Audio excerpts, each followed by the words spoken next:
Members, Happy New Year. I call to order the meeting of the panel as we have a quorum and it's the appointed time.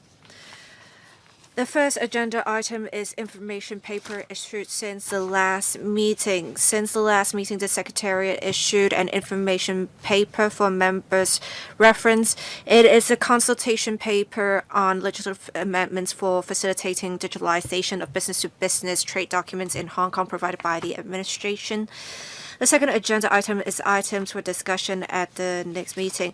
The Deputy Chairman, Mr. Kenneth Fok, and I met with the administration early February to discuss the work plan for this session for the panel. So the proposed items for discussion are included in the list of outstanding items for discussion. It has included members' suggestions raised on 23rd of January, the first meeting.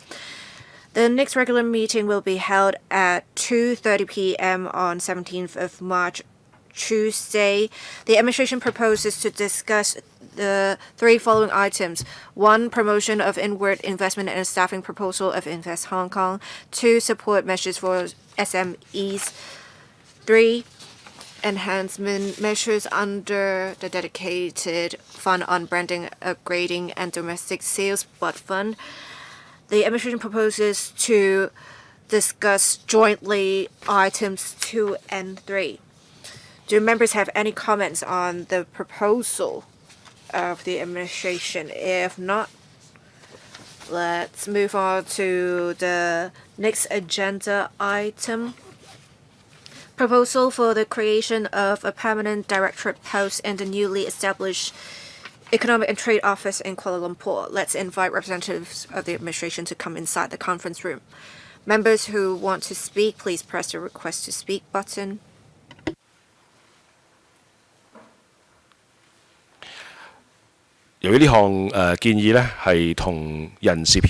As this item involves a staffing proposal, all electrical members are invited to join the discussion of this item.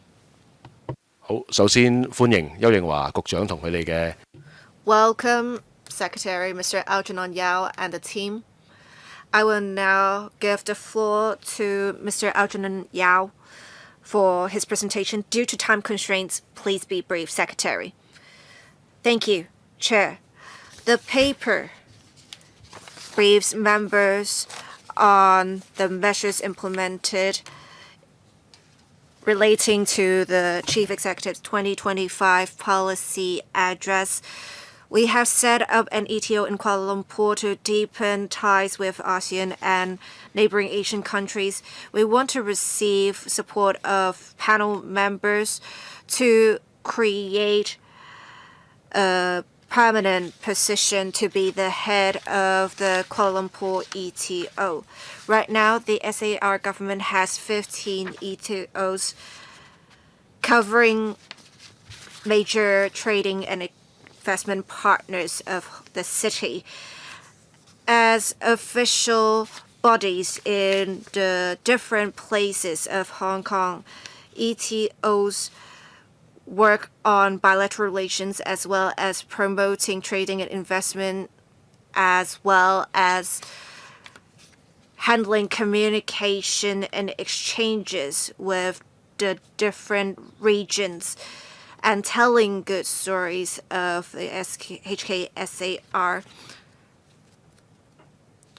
In the 2025 policy address, we have the Go Global Task Force set up to provide one-stop support services for mainland enterprises going global. And it works with the Trade Development Council and Invest Hong Kong to support local SMEs and startups to help them develop new market opportunities in other regions, as well as promoting two-way flow of enterprises. As frontline representatives of the government, ETOs actively help enterprises develop new businesses overseas. With the establishment of the Kuala Lumpur ETO, we have expanded coverage of ETOs of ASEAN countries. We have now increased the countries Timor-Leste, Pakistan, and Sri Lanka so as to strengthen our ties with ASEAN member states as well as neighboring Asian countries. It helps us promote investment and trading in the specific countries. As we have the Kuala Lumpur ETO coming into operation in December last year, we have non-directorate officers being deployed to prepare for the work of the ETO, including setting up communication networks and preparing for the establishment of a long-term office. We asked for the panel support to create an AOSGC post to be the head of the ETO. It is very important for us to create this position as soon as possible in order to lead the ETO in its full commencement, as well as liaising with government officials and major stakeholders in Malaysia as well as other countries covered by the ETO so as to promote economic development and trading. If we have the panel support, we will submit the proposal to the establishment subcommittee in Q2 of this year, as well as the finance committee if we have the endorsement of the establishment subcommittee. Thank you. Secretary, we have 10 members who have pressed the request to speak button. I will assign a 3-minute time limit because we have quite a number of items to discuss today. Let me read out the item in the order in which members are going to speak. Mr. Sunny Tan, Mr. Ray Wong, Mr. Moon Kit, Mr. Jonathan Lamport, Dr. Thomas So, Mr. Hong Kam In, Mr. Yu Ming, Professor Priscilla Ler, Mr. Shou Kafa, Mr. Alan Chen, Mr. Nick Chen. Professor Michael I has just pressed a request to be button, so we now have 12 members. 3-minute in time limit, questions and answers included. I will draw the line after Mr. Alan Chen has, or Mr. Sunny Chan has spoken. Thank you. Mr. Sunny Chan, I would like to declare I am the chairman of the Productivity Council. And I have observed in the past the Productivity Council has received many inquiries from mainland enterprises to set up plans or do business in ASEAN member states, especially Malaysia. We have not only those mainland enterprises, but also Hong Kong invested enterprises who are looking to develop the Kuala Lumpur market or going through Kuala Lumpur to different cities of Malaysia. So I very much support the government's approach in setting up an ETO in Kuala Lumpur. With the establishment of the ETO, how can we better support industrial development and help enterprises find targets for collaboration, help them develop networks, perhaps help them get in touch with industrial associations or industrial parks so as to speed up collaboration between us and Malaysia. Thank you. Thank you, Mr. Sunny Tan. The Kuala Lumpur ETO has a huge workload. We are helping enterprises go global. And with this, we need to find out more about the specific countries' economic development and production needs. And then with such information, we can provide it to enterprises for reference in their development of business. The ETOs work with government officials, industrial associations, as well as the business sector of the different countries to pass on information they have about Hong Kong to them. And the TDC Invest Hong Kong and ETOs work together with the Economic and Trade Express to really help enterprises go global. Thank you. Mr. Ray Wong. Thank you, Chair. I support the proposal as well as the proposal for creation of a Directorate post as the head of the ETO. I have several questions about the staffing proposal. So the ETO will cover Pakistan as well, but considering the circumstances of Pakistan, they are quite different from those of Malaysia, and they are not exactly geographically close. How will the Bureau deploy manpower resources to ensure Kuala Lumpur ETO has adequate resources to handle matters relating to Pakistan? We have 16 non-directorate supporting officers in the Kuala Lumpur ETO, including those under the dedicated team for attracting businesses and talents. Are there any specific KPIs for attracting businesses and talents? Lastly, there is potential overlap in functions with the Singapore ETO. Kuala Lumpur, Malaysia, and Singapore are geographically close, and they have frequent cooperation and collaboration. How can we make sure in division of work we will not have any overlapping, perhaps in investment promotion and other areas? Thank you. Mr. Algernon, now I will ask my colleague to answer the questions. Yes, Ms. Grace Clark. Thank you. When we establish a new ETO, we will consider the geographical distribution of ETOs. This is the fourth ETO in ASEAN countries. With the establishment of the new ETO, we think it is necessary to expand coverage of Asian countries. So we are covering some new countries. And with Malaysia, the Malaysia ETO, it will cover also Brunei, Laos, and Pakistan. These countries have frequent collaboration with Hong Kong, and the country has good bilateral relations with the countries. Hong Kong needs to make contributions to the economic development of the country as well. While there are discrepancies or differences between the different countries covered by the ETO, because we think certain countries are markets with great potential, we believe it is right for us to be more proactive to develop relations in these new markets with great potential. As for KPIs, we have the dedicated teams for attracting businesses and talents, and they under each ETO have specific KPIs on investment promotion. Invest Hong Kong also has some KPIs.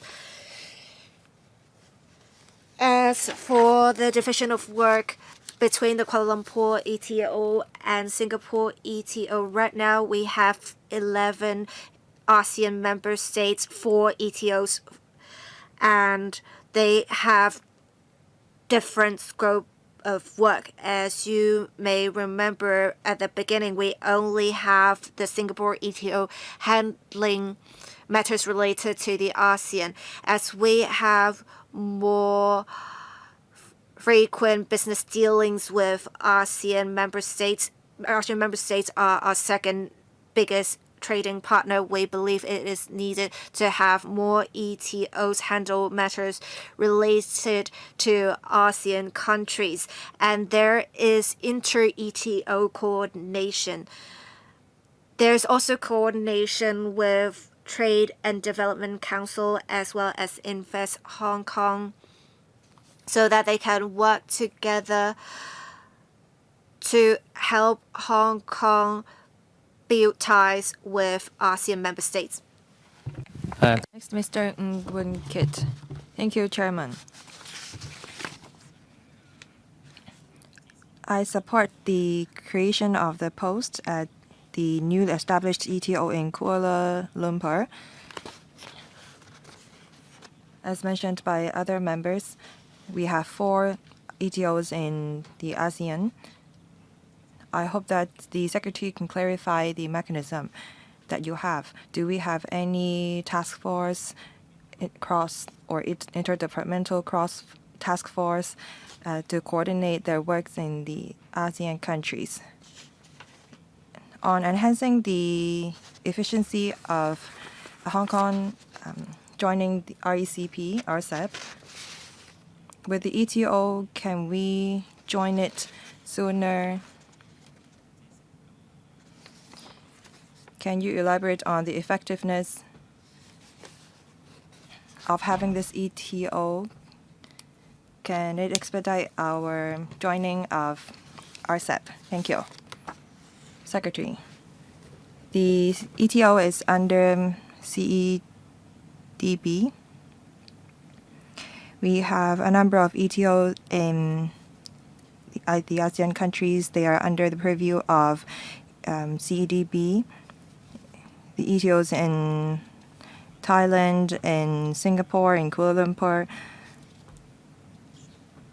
Whenever we come across any demand or business opportunities, they are coordinated by the CEDB.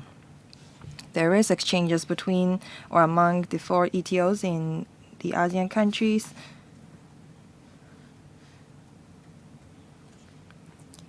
The ETO does not only serve the CEDB, but the 8 centers. Say, for example, ITIB, the HYAB. Whenever government officials visit places under the purview of ETO, their staff provide their assistance. As to whether the establishment of this new ETO will help us join RCEP faster, well, this efforts is under the purview of CEDB, and we are currently at the stage where a working group has been established which will vet our applications. The relevant documents have been submitted to the SAR government, which has been handed over to the working group. The vetting process takes time, and in the interim, we are closely liaising with the economies in RCEP. We have support from them, but things are complicated. We will try to fight for it. With the establishment of the new ETO, we can achieve closer communication and connection with more governments. Thank you. Next, Mr. Jonathan Lumpur.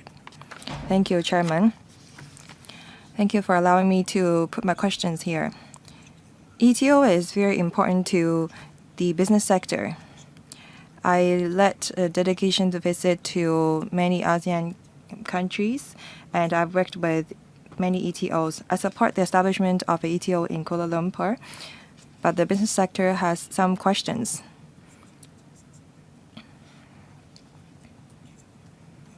First, is there any goals or targets of the ETO in Kuala Lumpur?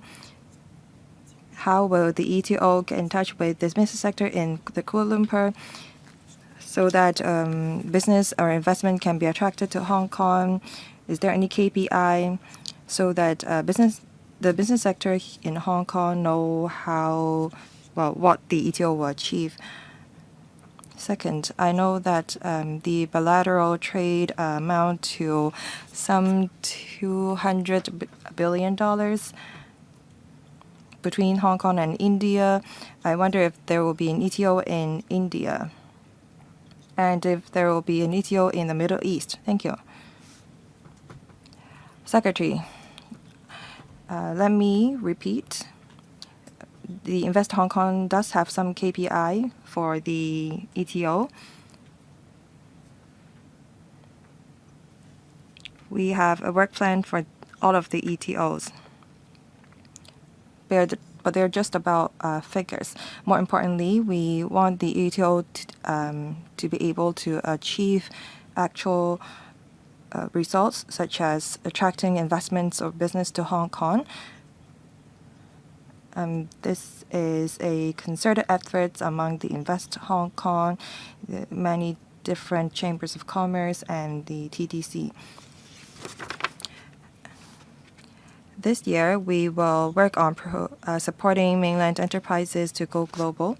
When we have more information, we will send it to various trade unions, chambers of commerce. We have different levels of going global. We have high-level model. We have a Invest Hong Kong, TDC, working on the Economic and Trade Express functional platform to help Hong Kong enterprises go global. We will help them seize business opportunities in other places. As to whether we will establish an ETO in the Middle East, in India, or Middle Asia. Well, in Dubai, we already have an ETO. We are talking to Saudi Arabia. The talk is in progress. As to whether or not we will set up new ETO in other places, we will look at a basket of factors such as the economy there, Hong Kong's connection or relationship with the relevant countries, and the scope to be covered. We are not ruling out the possibility of setting up an ETO in countries in the Middle Asia, in Eastern Europe, or African countries. So we have to look at the economy of Hong Kong and the globe before we make such a decision. Next, Mr. Thomas So. I have two very quick questions. First, we want to develop Hong Kong into an international legal hub or dispute resolution centers. Singapore, Malaysia are two common law countries in ASEAN. I know that we are promoting our professional service in 2026. How will the ETO follow up on this? That is common law exchanges among different countries and places. Second, what is the division of duties among the 4 ETOs? It seems that their difference lies in their geographical location only, but the, say, 4 countries covered by the ETO in the paper share very different culture and religion. So I would like to ask if you will provide training to the officers that will be deployed to the ETO so that they know more about the religion and culture in the countries under the purview. I wonder why you include countries with such different culture and religion under the same ETO. Secretary, thank you. Regarding your question, as I said, we want to develop Hong Kong into an 8 centers. We have a dispute resolution center, and well, law is a professional knowledge. We need to have the support of the DOJ before we can roll out relevant work. Say, for example, the DOJ went to different countries to attend many different summits. The ETO will provide assistance in the process. When our colleagues go to different places, when they're deployed to different countries, they will try to learn of the culture. We have colleagues in the Middle East, for example, they speak Arabic, they practice Arabic law. How do our colleagues adapt? Well, they sometimes learn the local language. When colleagues are posted out to Europe. They may learn French. They may learn German. So the colleagues we deploy to foreign countries are very capable. So I hope that the members will support the creation of this post.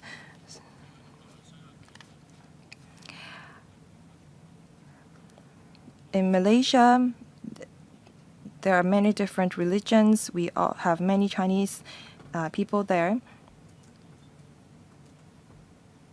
So our colleagues will try to adapt to the place and work on religion, culture, and education. Thank you. Next, Mr. Hong Kam In. Thank you, Chairman.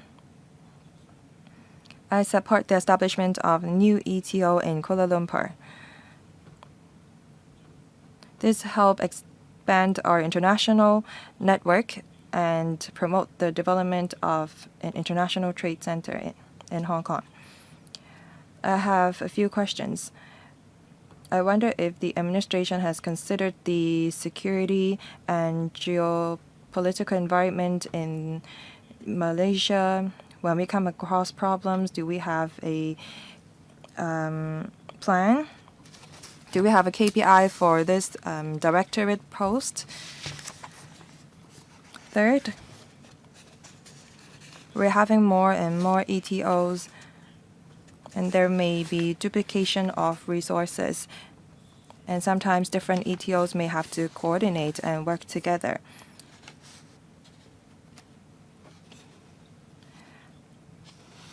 So I wonder how the 4 ETOs in ASEAN collaborate with each other. How do we avoid the duplication of works? Secretary. Thank you for the question. We look at a basket of factors before we decide whether or not to establish an ETO at a place. We look at the local economy, the security, the population, business opportunities, productivity, so on and so forth. Security is a very important considerations. We have the Embassy of China at Malaysia, which will support our ETO. When things happen, we will have the support from our country's embassy. Regarding the establishment, well, the officers in ETO are civil servants. They are bound by the civil service regulations in terms of their promotion.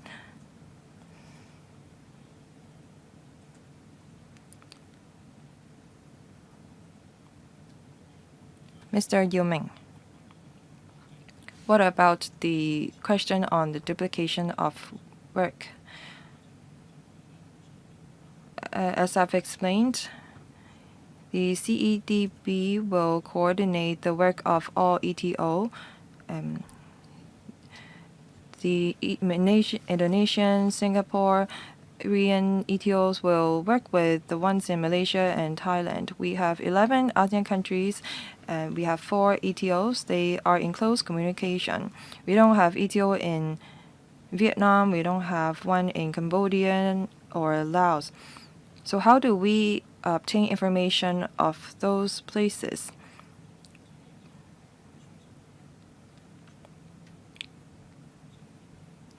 The ETOs will share information among each other. That's how the CEDB will have a fuller grasp of the situation in ASEAN. Thank you. Mr. Yu Ming. Thank you.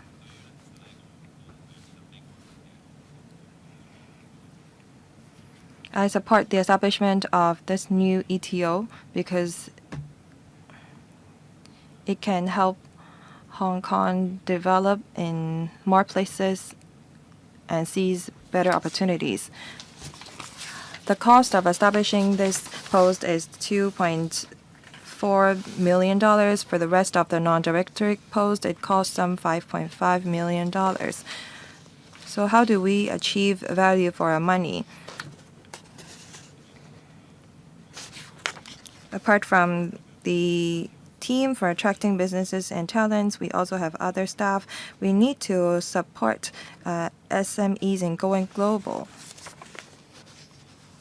Do we have more one-stop business platforms to facilitate SMEs?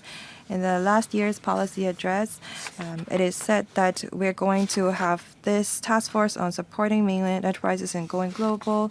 Do we have a similar one for Hong Kong enterprises? Thank you. Secretary, I will perhaps ask the Permanent Secretary to answer the relevant questions. Sure, Permanent Secretary. Thank you. We do consider cost effectiveness. When we set up an ETO, we will consider cost effectiveness, bilateral ties. If we have increased business dealings with a region, it is good for us to set up an ETO there. An important function of an ETO is investment promotion. ETOs in the past few years have done much in investment promotion.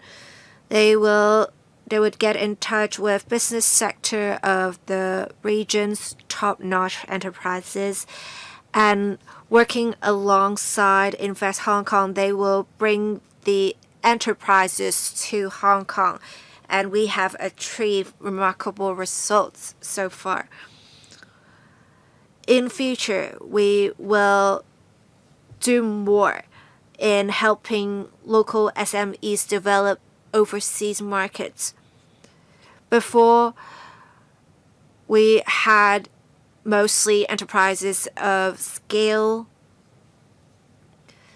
trying to develop new markets, but then we understand local SMEs, due to the current geopolitical situation, need to develop new markets. So ETOs play a key role in this.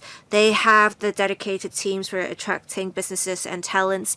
They will also work with Invest Hong Kong and the Trade Development Council, coordinating resources and supporting local SMEs in making visits to different places and developing new business opportunities. In future, we have many investment promotion work that is about taking SME partners to different regions through ETO events or various promotional activities, seminars, or exchange sessions held by professional associations, so that we can really bridge the SMEs with businesses overseas to find new opportunities. I talked about how we are helping local SMEs go global. About helping mainland enterprises go global, ETOs have also played a key role. As the Secretary said, ETOs help put people directly in touch with business sectors in other regions. They also do some market surveys so that we know the business situation in different regions. It would really help with promoting economic benefits and recruiting enterprises to come to Hong Kong. We have only 10 minutes left for the discussion of this item. We have 6 members who have yet to ask questions. I ask members to be brave to ask only 1 or 2 questions if possible. Thank you. Professor Priscilla Lam. Thank you. I support the setting up of Kuala Lumpur ETO. We have great expectations, and this is an investment in the long term. I actually think it is too late for you to set up this ETO. I want to ask, why did you set up the ETO so late? Now, I can see that the ETOs have similar expenditure, but there are some differences as well.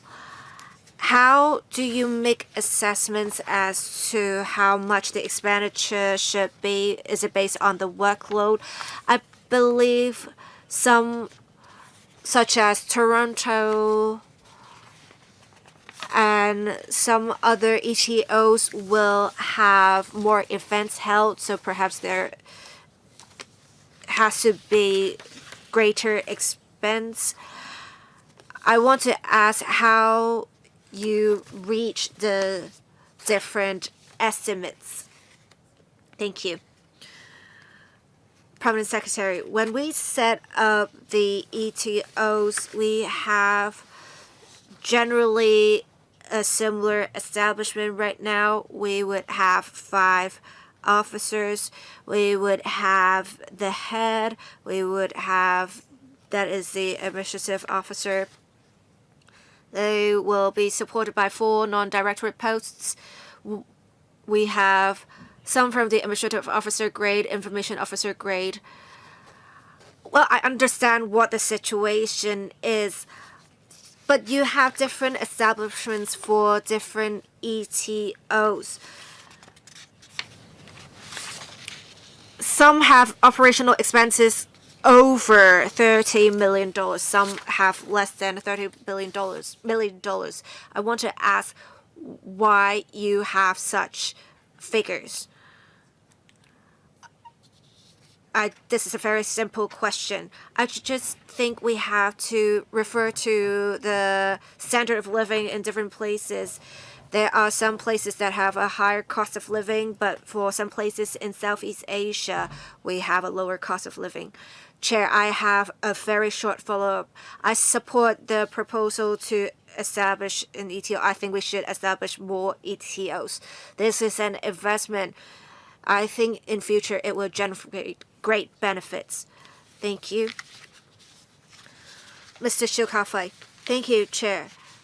About the proposal to set up an ETO in Kuala Lumpur, I support this because Malaysia has great economic development in recent years. I believe a very famous entrepreneur of Hong Kong set up a noodle restaurant, and they have invited Ms. Charmaine to really help with the opening ceremony. I believe there are great business opportunities to tap into in Malaysia. We heard the Permanent Secretary say there have been great results so far. I want to ask why they say they have good results so far. What concrete evidence is there? Thank you. Permanent Secretary, thank you. We actually have ETOs report their performance or the work in the past year every year with the Legislative Council. We also make sure ETOs comply or meet the KPIs set.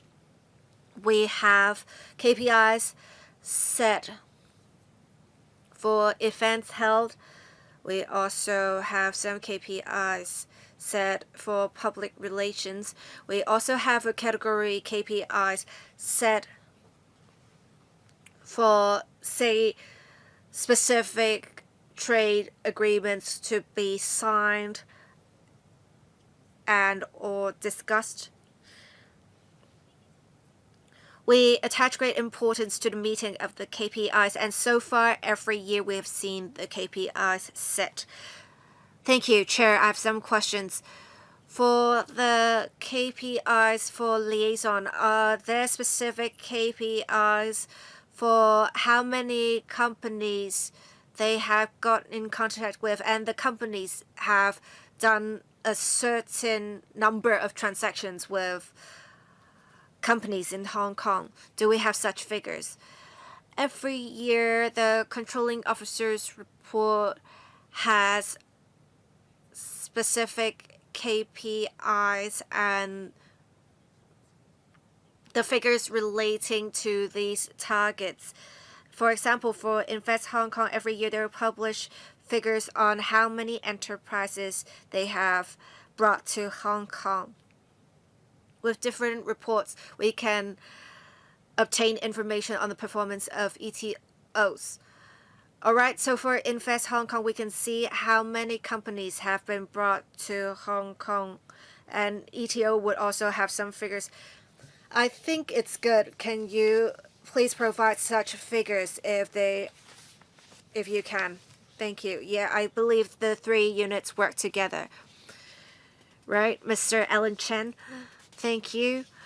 I support the proposal as we have some changes in circumstances. We should have a Kuala Lumpur ETO. Ever since 2018, we have seen the exports from the U.S. to the country really declining. And before, the EU also accounts for 20% of the exports of a country in 2018. It has declined to 16.2%. And for the ASEAN, it has seen an increase instead from 12.9% to a much higher figure now. It is very important to country and Hong Kong to help enterprises, local and mainland enterprises, to go global. I very much support the proposal as a result. I have 2 questions. I want to ask if the Secretary would establish more ETOs in ASEAN. Will we also set up more ETOs in the Middle East so as to tie in with our plan to develop Islamic finance? And will we have less ETOs in Europe and United States in view of the trends? Thank you. Secretary, thank you, Mr. Chan, for your questions. Whether we'll set up more ETOs, it would depend on actual economic circumstances. In the Middle East, we have one in Dubai. We are conducting discussions about one in Saudi Arabia. As for the other regions, the member asked if we will have less ETOs in Europe and the US and we see a lower trade volume. We need to be careful here. It's not just about trade volume. There are other considerations. ETOs serve not only the Commerce and Economic Development Bureau, they also help with cultural promotion, innovation and technology, and education. They help different bureaus promote their respective policies.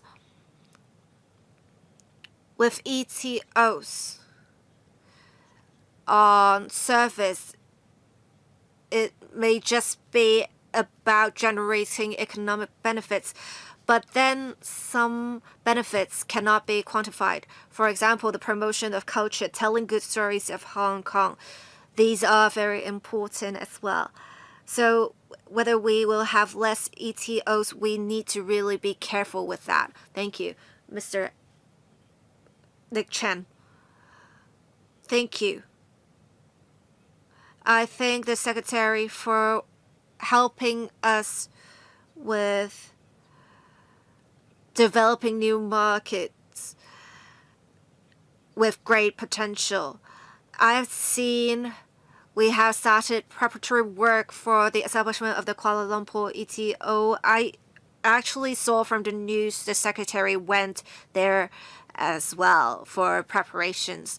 I want to ask, how are we with local recruitment? When will we have full commencement of a Kuala Lumpur ETO? Will we be recruiting locals?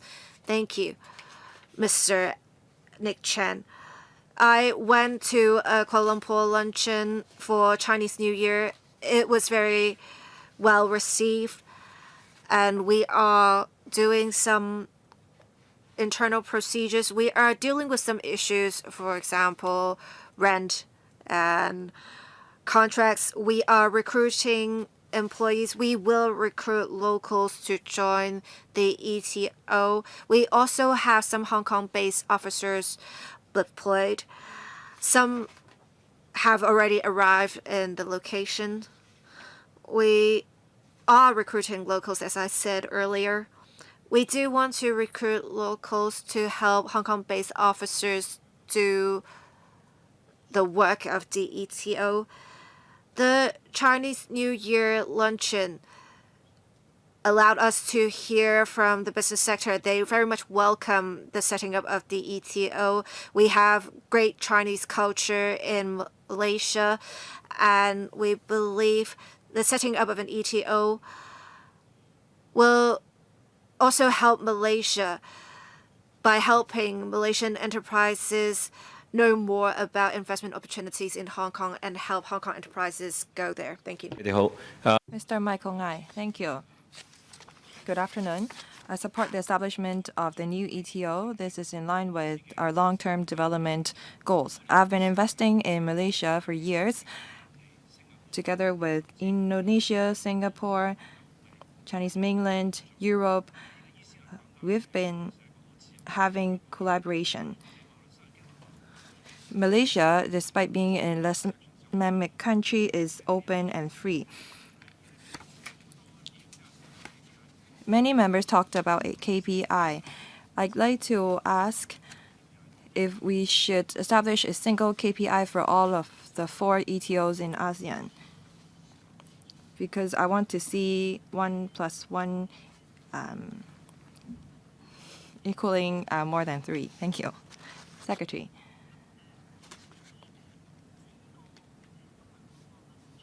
In the 4 ETOs, they coordinate with each other, and we have Trade Development Council and Invest Hong Kong teams there. There is a division of work among them, while they also work together to serve the business sector. They are in close communication with many professional bodies and trade unions in ASEAN. As for your question on KPI, each ETO has their own sets of KPI. We monitor the progress of the KPI strictly. Every year, we want to see some growth in the ETO, and I'm glad to tell you that the ETO will definitely step up their work in the coming year, and that will be reflected in the KPIs to be set for this year. Thank you. Next, Mr. Dennis Leung. Thank you, Chairman. On further developing business and trade in other countries and helping local business go global so that we can go from stability to prosperity, the FTU fully support the government in establishing a new ETO in Kuala Lumpur.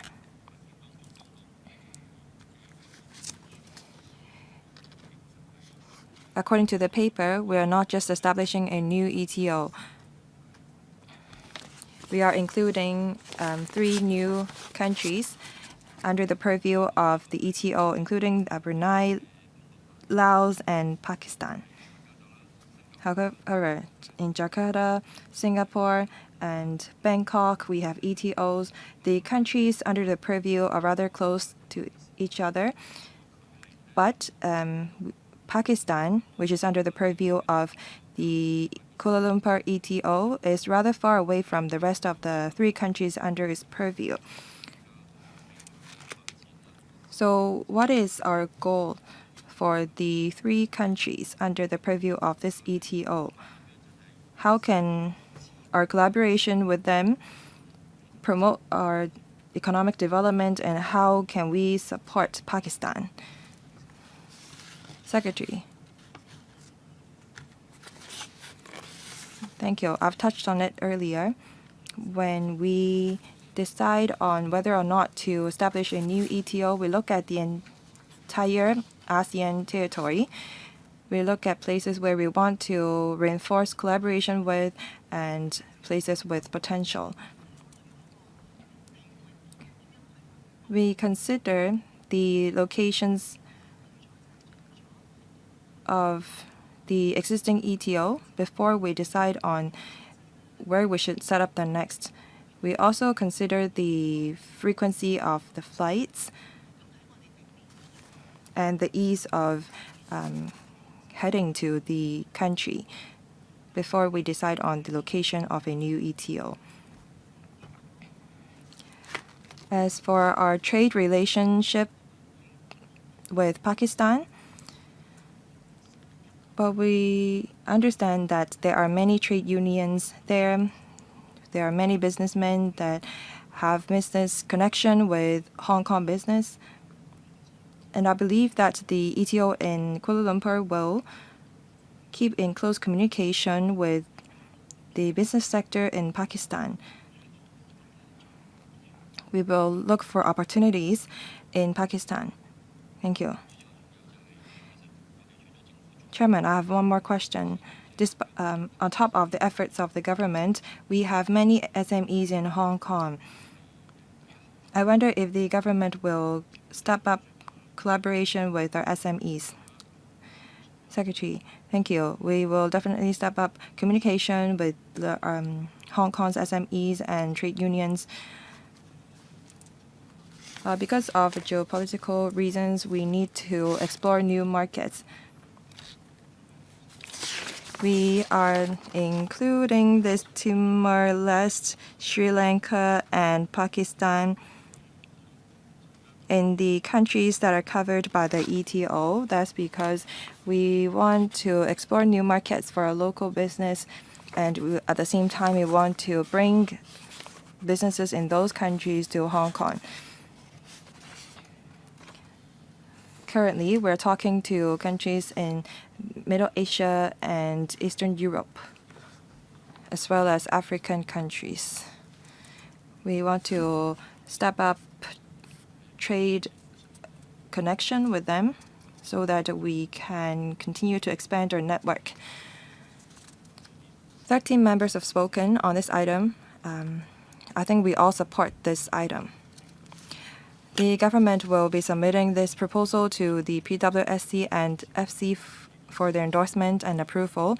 Any adverse comments from the members of this panel? If not, then we support the submission. Thank you. Now we move on to item 4, Pilot Patent Valuation Support Scheme. Mr. Yao, Secretary, will remain with the government officials. Please come in. Thank you. Members have already pressed the button. There are 10 members waiting to speak. Is there any other member who has not pressed the button? Please do so now. We have a tight schedule. This item was supposed to end at 15:40, so we have less than 20 minutes left. So please be succinct and restrict yourselves to 1 to 2 questions and limit yourselves to 2 minutes. Secretary, over to you. Thank you. Chairman, members, good afternoon. We're going to brief members on the government's proposal to launch a 2-year pilot patent valuation support scheme. Hong Kong has been dedicated to developing into an intellectual property hub to support our countries in promoting new quality productive forces. As the global economy transforms towards the development model centered around creativity, technology, and innovation, IP has emerged as a crucial element in corporate competitiveness and economic growth, while being a financing tool for enterprises.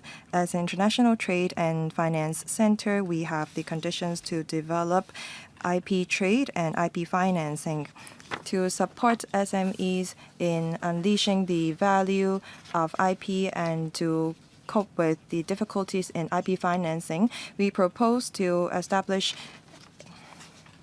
a pilot a patent valuation support scheme that lasts 2 years,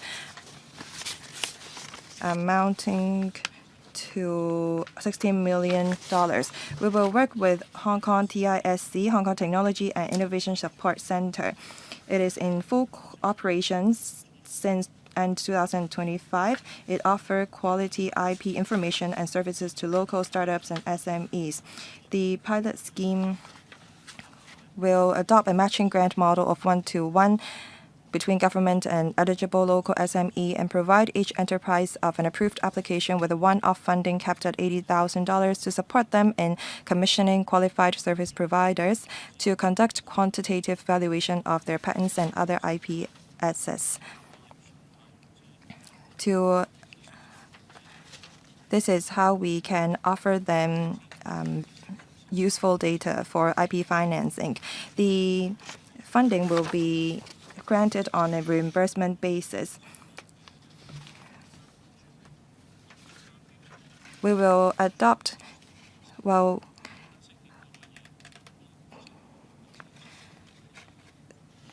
the valuation will be conducted based on the guidelines for patent evaluation. The scheme is open for application all year round. We will accept 100 applications per year. All applicants will have to have granted at least one granted patents, and it should have applied for or registered at least one patent, trademark, design, or plant variety rights in Hong Kong.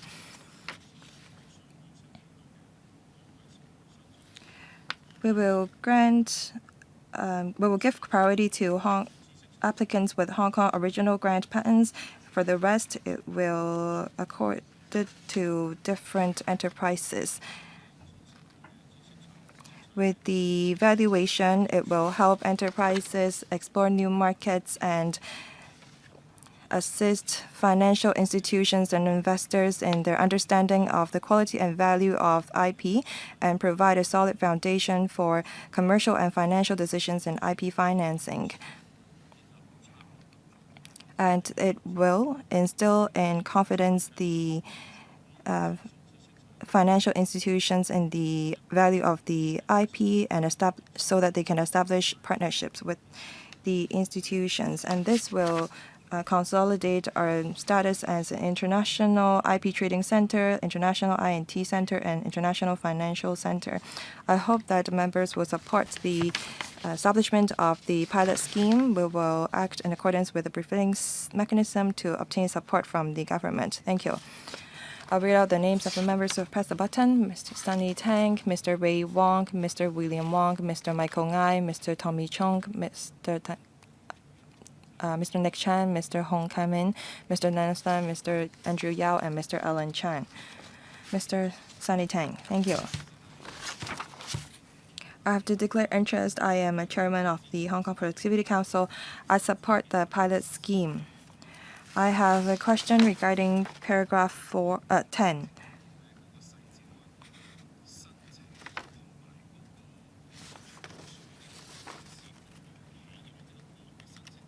Patent trademark. When an enterprise makes their applications, their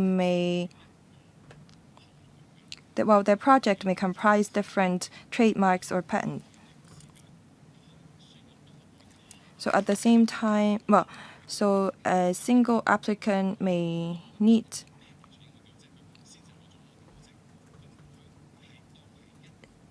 to combine different trademarks or patents to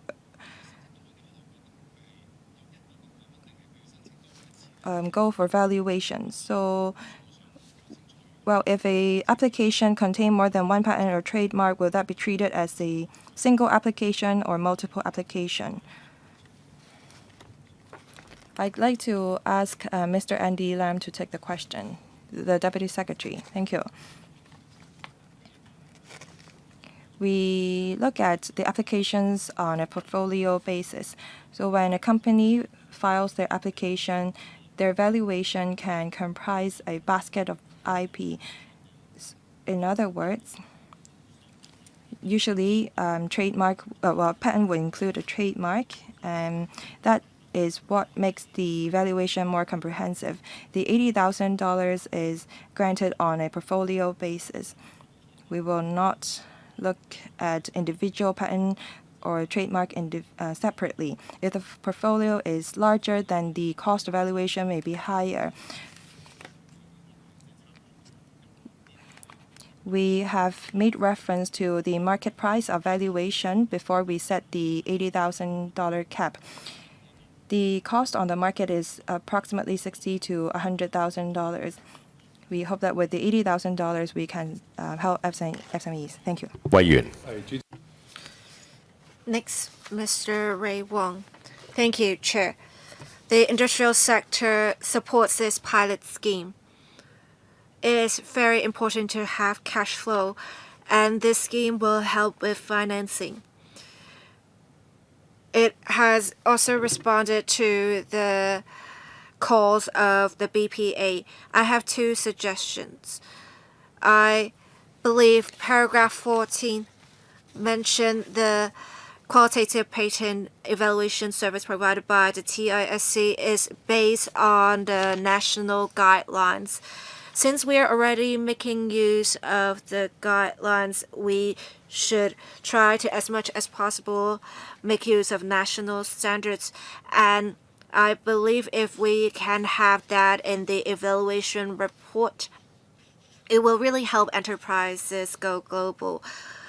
As for the funding scope, one would have to have a patent applied for or have it granted. I hope that as long as documents are submitted, you will already accept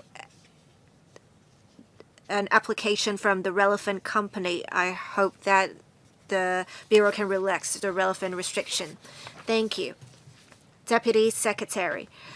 Thank you, Chair. The mainland and Hong Kong are two different jurisdictions.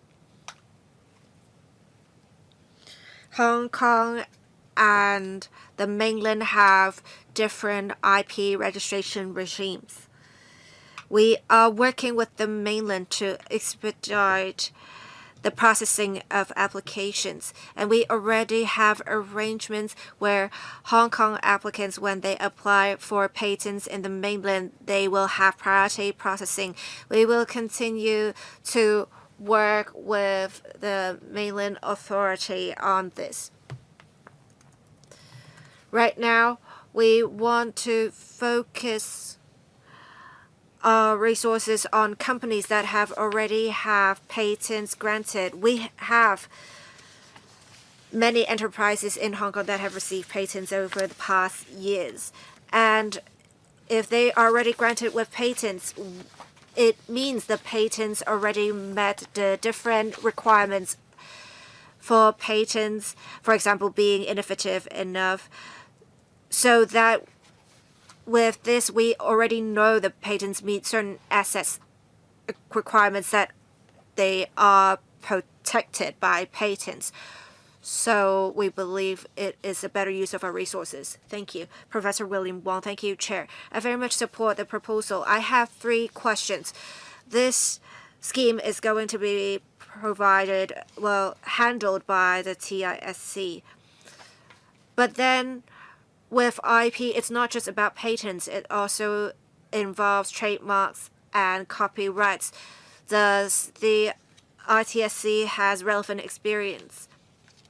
Now, we talked about the figure being $80,000 to be provided to each enterprises. But with different business, the IP values can really vary. Is $80,000 enough for all? I want to ask, have any banks accepted the valuations provided for IP so far? Thank you. 3 questions. Deputy Secretary, the first question about the TISC, it is about helping SMEs, and we have services being provided by the TISC since its operation in December last year. They reach out to they are in touch with enterprises, so they know about enterprises' needs, especially relating to IP. With valuations, they are provided by accountants, financial analysts, and surveyors. I believe because they are professionals, they can comprehensively consider IP valuations. As for whether $80,000 is enough, we have referred to figures in the market. They are generally in the range of $60,000 to over $100,000. We try to provide financial assistance as much as possible. While the figure may vary, we want to provide some sort of support, an incentive really, so that we can do better in IP valuation. In last year's policy address, there are a host of measures to boost IP financing. Another measure is the IP financing sandbox. The sandbox was also launched in December last year. The 3 major banks have joined the sandbox, and they're working with their clients to see what projects can be included in the sandbox. When we talked to the Hong Kong Association of Banks, we heard many are interested in IP financing. We believe in future we will have more banks joining the sandbox, meeting the needs of SMEs. Professor Michael I, thank you. I want to ask about the acceptance of IP valuation reports. I think it is important to set up an ecosystem in the first place. IP valuation reports are quite different from general financial reports. I want to ask how many times these related professionals have prepared reports in IP valuation. If we do not have adequate expertise, we need to work with academic institutions to provide training. With IP financing in future, our development, we can go beyond Hong Kong. We can go to mainland China and the rest of the world. I hope the administration can also make sure we can play a part in the world arena and globalize the operations of the TISC. Thank you. Deputy Secretary, thank you. We very much attach great importance to the acceptance of the valuation reports. It is very important that we enhance acceptance to boost IP financing, which is why we have the IP financing sandbox. We are working with banks, the 3 major banks. We have professionals providing IP valuation reports, and we also have the qualitative patent examination or evaluation service, where we'll have IP examiners conduct an assessment as an independent third party, making use of national standards to provide more comprehensive data for banks' consideration, and banks welcome this. An important part of this scheme is about us having professionals do more of such work, and by extension they will get more familiar with such work. And we understand some professional associations will provide training to relevant professionals on valuation of intangible assets. Before we launch the scheme, we will work with professional bodies to have specific valuation companies who have relevant expertise join this scheme, so that our applicants can have qualified companies providing IP valuation. As for the other questions, I guess the administration can provide a response at other times. Mr. Tommy Chung, thank you. The import-export sector very much welcomes this scheme, making it easier for SMEs to receive financing for IP and patents in particular. The support scheme, I want to ask if For companies, they may receive the financial assistance at different times of the $80,000. Is it possible for us to make sure $80,000 is used up as much as possible in one go?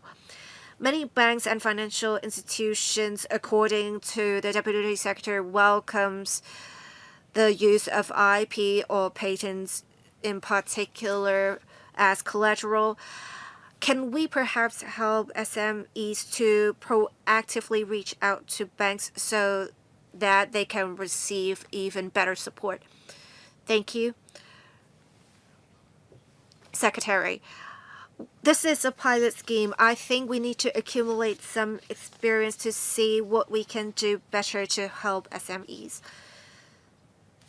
The applications of companies can be quite different. If we, even from the same company, different applications can be different.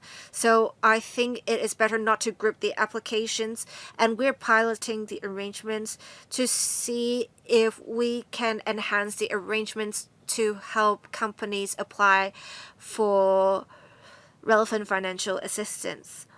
As for which banks will take part in financing assessment, perhaps we will share some information with members after the meeting. Sure, thank you. Mr. Duncan Chu, I very much support this scheme, but I have 3 questions.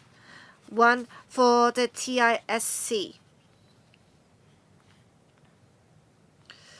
What is the establishment? How much funding will it have to take forward the pilot scheme? I also see there is a list of providers, service providers. Many of them are professional bodies. How much coverage do we have? Will we update the list from time to time? How often will it be updated? Also, with risks, we understand that there are different approaches taken in IP evaluation. Say the TISC recommends a particular patent examiner, and the patent examiner has given an assessment, and the bank has financed the relevant operations, or investors have made some investment, and then they realize some figures in the assessment was wrong, and they are suing people. Will the assessor be sued as well? Do they need to take out insurance, the patent examiners? Thank you. 3 questions. Deputy Secretary, I believe the TISC would not incur much cost in its operations. There will be no change to the establishment. When professionals give valuation, we will also have patent examiners giving the qualitative patent evaluation service. So we will increase the establishment for patent examiners. They will work on this project, but they are not included in the establishment of the TISC. The list of service providers will be updated from time to time. After the launch of the scheme, we heard from some overseas companies that are interested in providing relevant IP valuation service. If they can prove to us they have relevant experience, we welcome them in providing such service. So we will regularly update the list basically. As for risks, the one signing off the report will be the professional. TISC will not be held accountable. So I think the risk for the TISC is relatively low. Thank you. Mr. Nick Chen. Thank you, Chair. I support the pilot scheme. I think it will greatly help SMEs. And it comes at the right timing with reference to the international trends. This is also a new engine for economic growth. I want to ask if the Bureau will have a performance pledge, how long it will take for applications to be approved, for example, or processed. I want to ask for page 6 of the paper, footnote 8. the professional bodies include certain bodies, but it does not include the law society.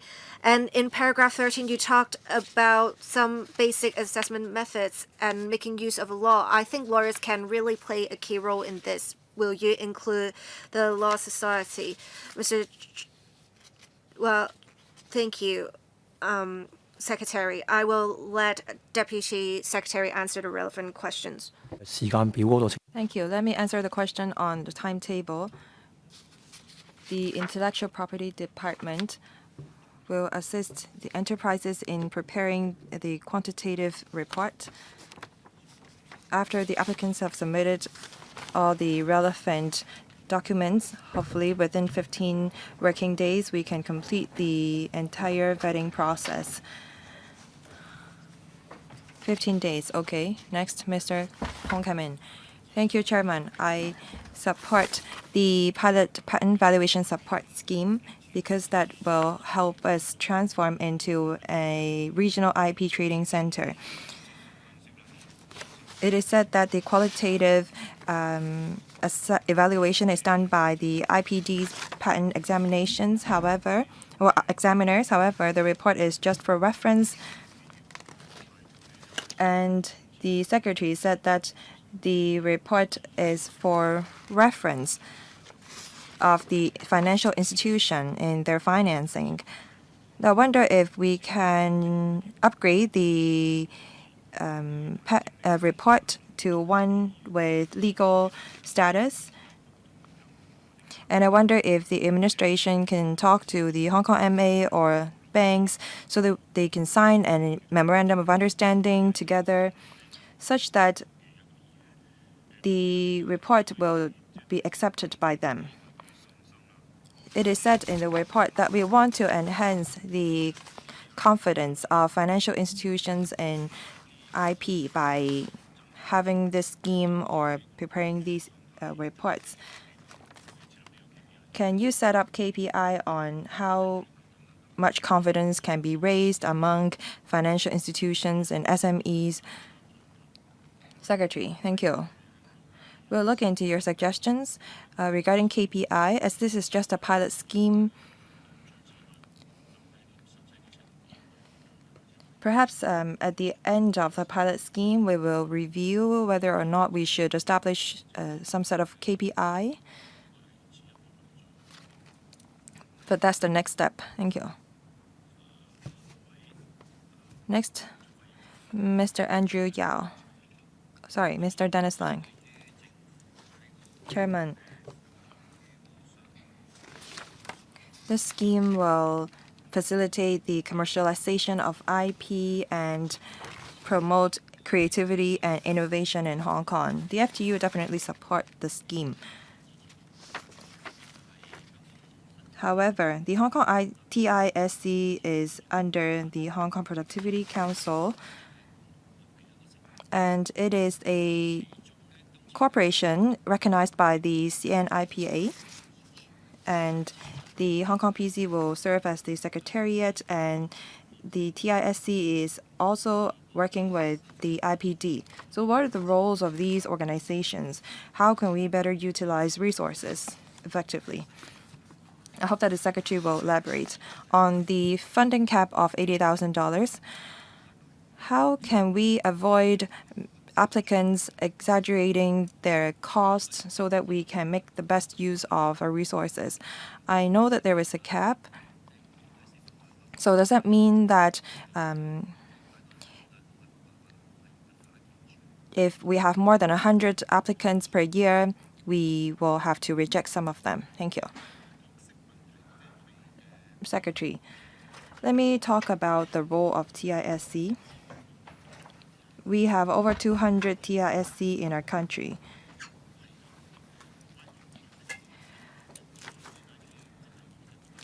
The TISC is a project organized by WIPO and CNIPA. So in the various countries and places, we want to have TISC to offer one-stop service for SMEs in providing them with a high-quality IP information and services. This is to facilitate creativity. So we're of the view that if we have a single entity to also offer assessment service, then we can achieve synergy. So on top of the functions of the TISC, we established this secretariat to offer assessment service or valuation service, and there is a agreement between the Hong Kong PC and the TISC in the handling of valuation. Regarding a question on $80,000, well, we offer a matching grant of 1-to-1 between government and the applicant. So when the government grants a funding of $80,000, the enterprise will also have to pay $80,000 for the service. As I said, we know the market price of IP valuation, so we think that the cap is reasonable. Thank you. Next, Mr. Andrew Yao. Thank you. I have to declare interest. I am a director of a local university. I support the scheme, and I think that we need to launch it imminently. One of the 8 centers that we are positioned at in the 15th five-year plan is an IP trading center. Within these 2 years, we will grant 100 applications and each capped at $80,000. I hope that the government will expedite the launching of the scheme. Professional valuation is a cross-disciplinary science. It can cover high-tech fictions, music, Chinese, English, economics, laws. Only 5 out of the 8 universities have such professional programs. 1 bachelor, 3 master's program, and 1 of them recognized program. So I hope that the administration will work with local universities in nurturing suitable talents. And I hope that the administration will set up a registration regime for patent examiners so that we can become an IP trading center. Thank you. Secretary, as I said, this is a pilot scheme. We need to trial things out first. Mr. Yao gave us some very good suggestions. We will talk to the relevant policy bureaus about them. We want to provide recognition for IP professionals. As to whether we can offer professional titles to patent examiners, we will look into it.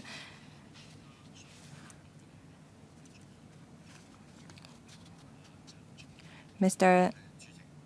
Alan Chan, thank you. I support the pilot patent valuation support scheme, but you only approve 100 applications per year. Will that meet our demand? Because we know that from 2020 to 2023, IPD annually approve over 10,000 trademarks. So that's only 10% of the demand under the scheme. From 2019 to 2022, the contribution of IP-intensive industry contribute some $877.9 billion to GDP, accounting to 32.7% of the GDP. If that's so important, why are we only helping 1% of the industry? Well, $16 million for the 2-year scheme is on the low side. I think that we should support at least 5% of the industry. Even if we're supporting 5%, it costs only $80 million. It's not that much. I don't hear any members objecting to the scheme. So will we raise the ratio from 1% to 5%? Thank you, Secretary. As I said, this is a pilot scheme. We have to be prudent. Although IPD approved many IP projects every year, but not all IP projects need valuation. Our teams have conducted comprehensive research before they make such a proposal. Maybe I ask Mr. Lam to elaborate why we only are planning to grant 100 projects or applications per year and the funding is capped at $80,000. Thank you.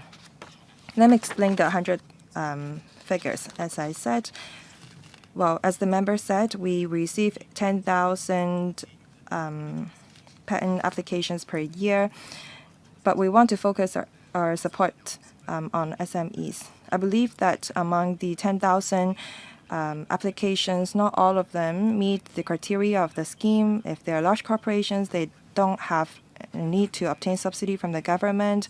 And as I said, not all enterprise needs to finance their projects. As the Secretary said, this is a pilot scheme. If we see a demand, if we see a great demand from the market, we may increase the quota per year. So we want to start small. After drawing the line, 2 more members press the button. In the interest of time, I will allow each member 1 minute because we have 1 more item. Dr. Lee and then Mr. Xu. Thank you, Chairman. I have a comment. I support the scheme because this is a new form of asset and it will become more and more popular. I think there is great potential to IP because it can help with financing.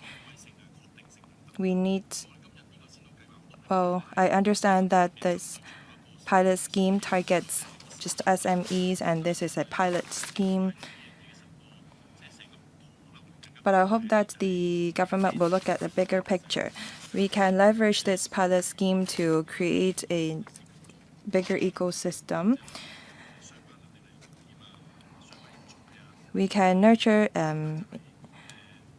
talents in the insurance industries on IP, and we can create a whole ecosystem out of this pilot scheme. And I hope that the administration will look at how we can nurture the whole ecosystem around IP.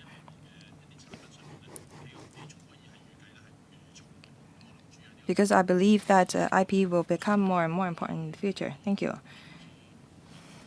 Secretary, thank you for your great comment. We will consider it.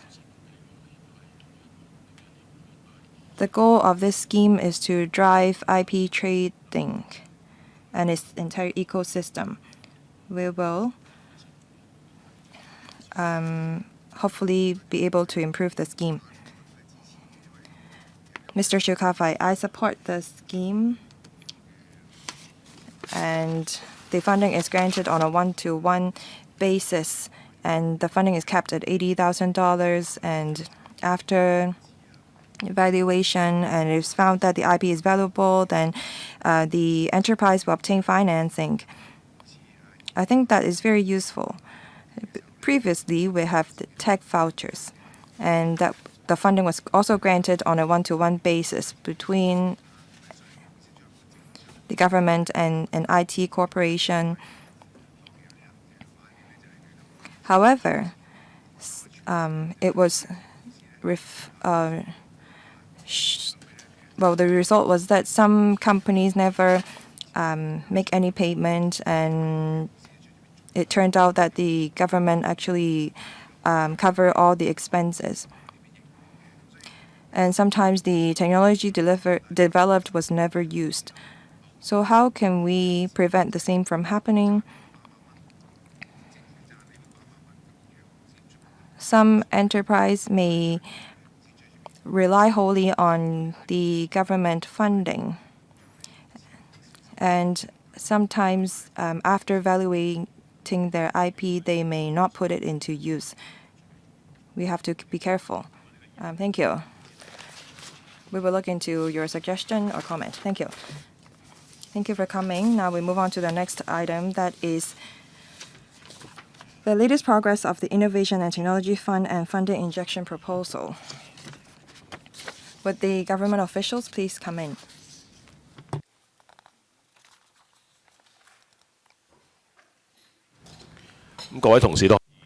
Members, you can press the request to speak button. We have a tight schedule. If you'd like to speak, please press the button now.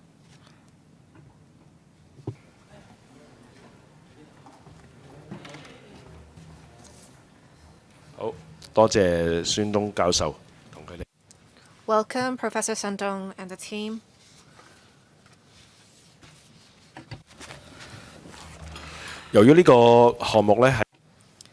As this relates to a funding proposal, all other LegCo members are invited to discussion of the item.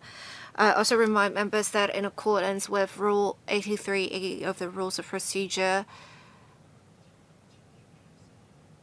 members cannot move any motions or amendments or speak on an item if they have direct or indirect pecuniary interest relating to the item, unless they disclose the nature of such interest. So, members, if you have direct or indirect pecuniary interest relating to the item, please declare the nature of the interest before speaking on the item. Thank you. I will now ask Professor Sandong to speak. Thank you. Thank you, Chair.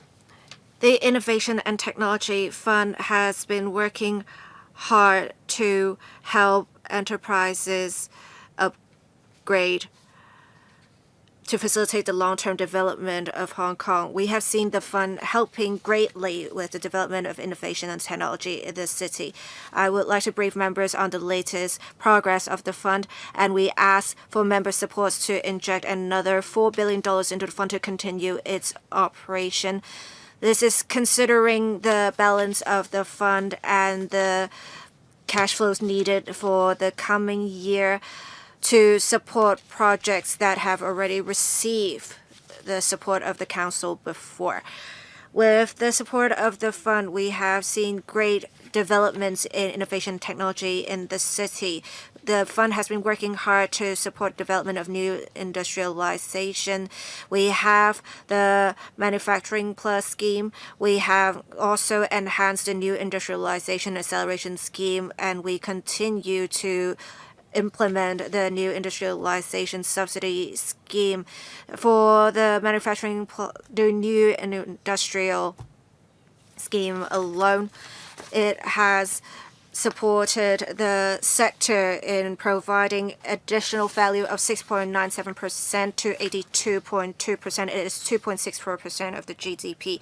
The fund is also actively trying to nurture R&T talents with the Research Talent Hub scheme and STEM internship scheme. We have greatly promoted STEM students in conducting research and taking part in internships. We have received 15,700 schemes under the RTH scheme, and for the internship scheme, we have close to 20,000 internship opportunities. That has greatly boosted development of innovation and technology. And we have, from 2014, 35,500 people working in the I&T sector, now close to 60,000 people in 2024. To support local I&T startups, the fund has also different schemes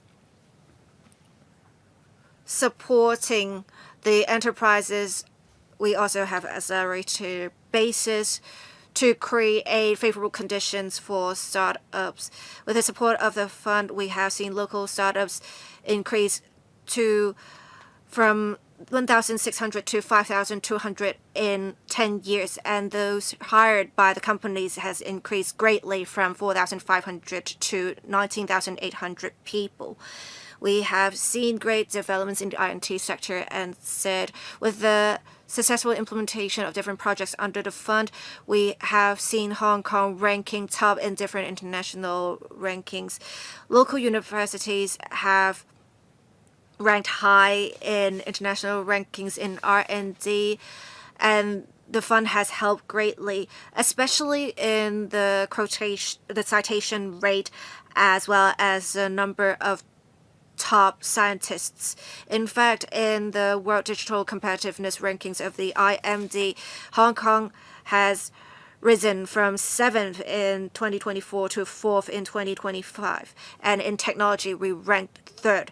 In the Global Innovation Index of 2025, for the ranking of clusters, the Shenzhen, Hong Kong, Guangzhou cluster ranked 1st in the world.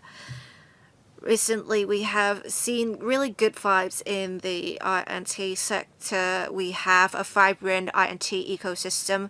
We are actively moving towards a developed innovation and technology center, and we need the fund's support to promote upstream, midstream, and downstream innovation and technology applications. And with the fund, we can do good work in that regard. We welcome questions from members now. Thank you. Thank you. I will read out the order in which members are going to speak. Mr. Ray Wong, Dr. Thomas So, Mr. Duncan Chu, Mr. Hong Kam In, Professor William Wong, Professor Priscilla Leung, Mr. Dennis Leung, Mr. Woon Kid, Mr. Andrew Yao. Are there any members who have not pressed their request to speak button? We are supposed to end our meeting at 4:30. All right, we have another member who have pressed the request to speak button, Mr. Ellen Chen. I will assign a 3-minute time limit, questions and answers included. Please make good use of the time, members. Mr. Ray Wong, thank you. Chair, I very much support the injection into the ITF. As an industrial sector representative, we really need to promote new quality productive forces at the country advocates. We also need to identify new high value added enterprises for Hong Kong. I have 2 suggestions. We need to really enhance the new industrialization support arrangements to help SMEs upgrade and transform. For SME owners, due to the current economic climate, it is very hard for them to fork over a large sum. So I hope that the matching ratio can be changed from 1:2 to 1:1.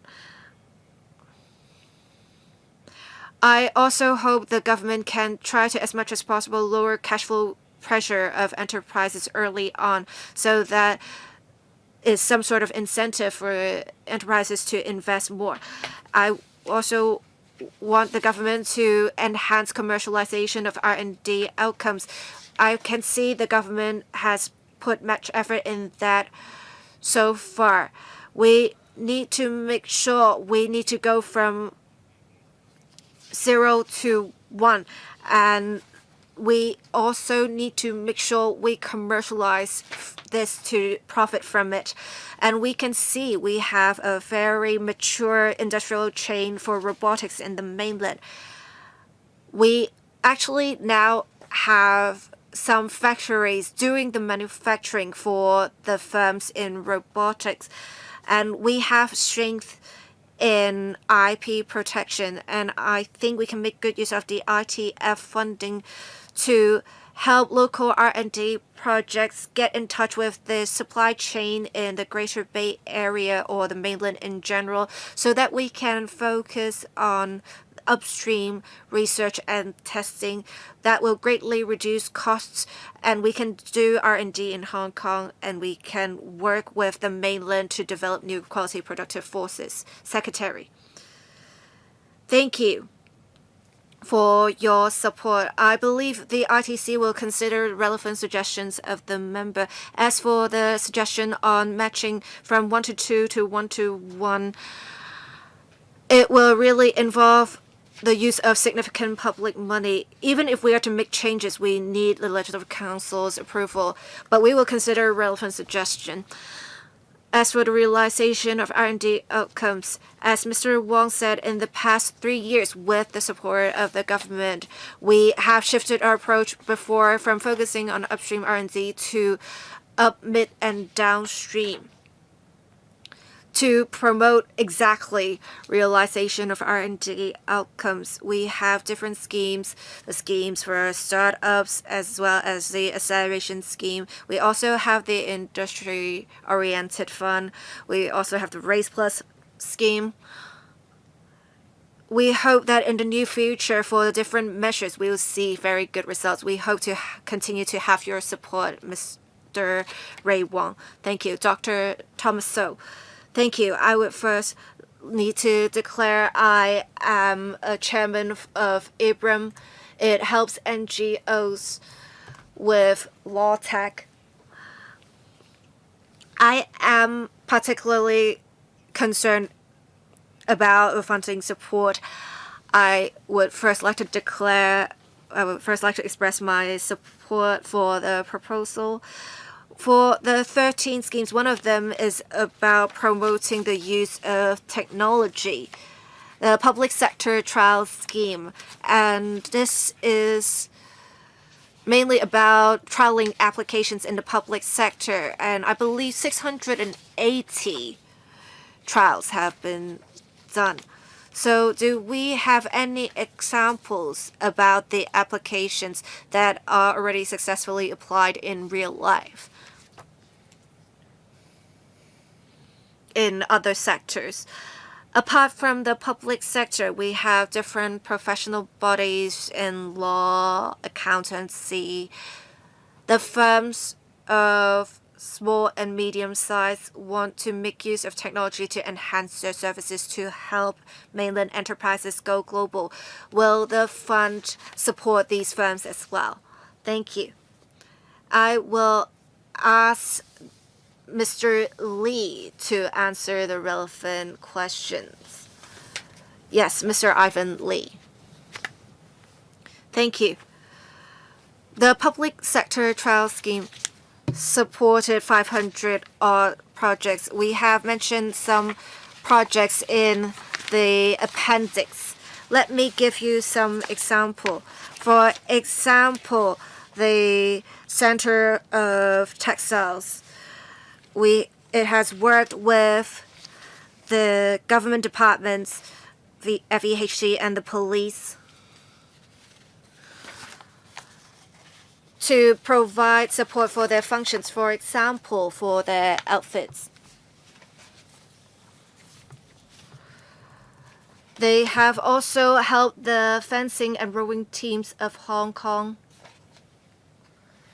develop some clothing solutions. The member asked about some success examples in commercialization. We had during the pandemic many institutes developing applications related to the combating of the pandemic, and they have been used in some social welfare organizations. For example, some of the antibacterial layer, and now it is used in the commercial sector.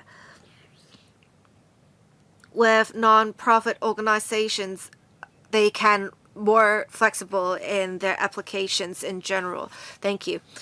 Mr. Duncan Chu, first of all, I would like to declare I am a shareholder of a company for the ITVF. I support the funding injection proposal, but I have two questions. Some members said before the approval times for the fund can be quite long. And I understand the applicants, of course, want the funds to be dispersed as early as possible. But then on the ITC side, we do understand how they would want to vet the documents. And sometimes people don't submit adequate documents. Can we enhance transparency in the timeline and progress of submission of documents? And once the application is accepted, until the eventual result, can we also enhance transparency for parties' understanding? And I understand for 6F, we have talked about a survey being done for the Research Talent Hub, and they talked about how many people got jobs and how satisfied they are. But can we also get some feedback from the enterprises? The enterprises would have to apply first before they can hire someone, or they would just have to pay up before they get the funding. I think we can develop some services for enterprises and we can collect feedback from them to gauge their opinion. Thank you, Secretary. Thank you for the questions. On your question regarding the vetting time of the fund, I will defer to Mr. Lee to answer the question. But according to my understanding, the ITC has worked on speeding up the vetting process. Over the past 2 years, we have very few colleagues in the ITC that can vet the applications under the fund. We have so many applications per year. We are reviewing the processing time. Sometimes we can approve of a project within a month, and sometimes it takes 7 to 8 months to vet an application. I asked why it took so long. As I said, we have very little manpower to process these applications. Sometimes we need the applicant to submit supplementary or additional information, and sometimes the applicant took a very long time to submit them to us. Also, we have so many applications, that's why it takes a longer time to process.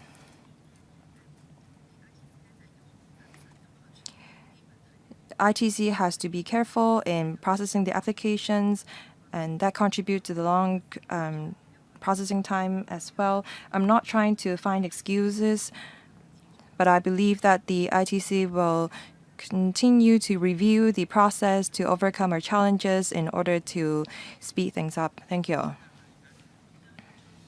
Regarding the Research Talent Hub, with the approval of the Legislative Council, we have already established a mechanism for reimbursement. The member asked if we can grant the funding before the company hires someone. If we have the support of the members, then we can review it. But I agree with what Dr. Chiu said. As our economy is developing, we need to make sure that we can expedite the removal of barriers. Thank you. Mr. Hong came in. Thank you. I've read the paper in detail, and I thank the Secretariat for preparing the background brief.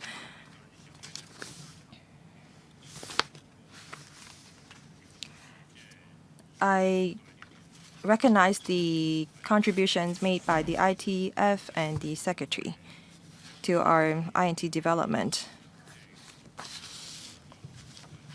The sectors want the administration to speed up their application processing time. And I wonder if we will align ourselves with the 15th five-year plan of our country.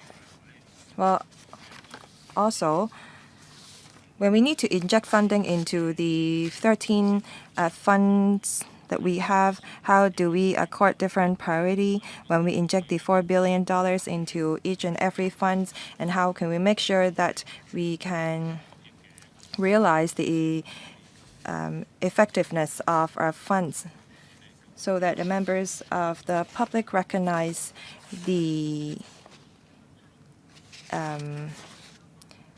use of the resources. Thank you. Secretary, as I said, starting from 2000, we have been having more and more INT projects and funds, and at the peak we have 19 to 20 funds altogether. The ITIB is working with the ITC, and now we have 10 instead of 20. We have combined some of the funds. We want to make use of our manpower on projects that are of greater value for money, and now we And we have also rolled out some new funds, and that's why altogether we have some 13 projects. I will ask Mr. Lee to elaborate. Thank you. We are seeking member support for the additional injection of $4 billion into the ITF. There is still balance in the fund. We will continue to support the various items in the ITF. As we come up with our estimates, we look at the previous trend and we look at each and every funding scheme. We set aside a sum of money to every single fund and we look at the applications filed for each and every projects. I believe that we do have enough funding to support all of the 13 schemes. Thank you. Professor William Wong. Thank you, Chairman. I have to declare interest. I am an employee of a local university. I apply for the ITF very frequently, so I thank the support. I thank the administration for its support, and I support the injection of $4 billion into the fund. I have two questions. I'd like to ask about the processing time of the applications. I know that the administration receives many applications every year. Can we set aside some money out of the $4 billion as administration or administrative fees so that we have more manpower to process the applications? We talked about the use of AI within the government. I know it takes time, but I wonder if the administration have a plan to use AI in speeding up the processing time of applications. Secretary. Thank you, Professor Wong, for his question.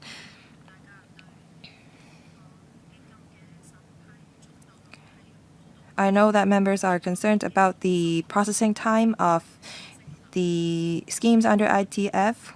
We note your views. Over the years, there have been more and more applications received for the schemes under ITF. We received some 10 to 20,000 applications.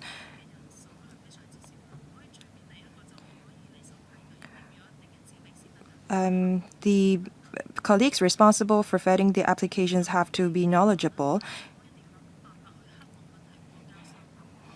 We do have some challenges, but I think that we can overcome them. Professor Wong asked if we can use AI to shorten the processing time. That's a reasonable suggestion. Maybe we can use AI to streamline the process.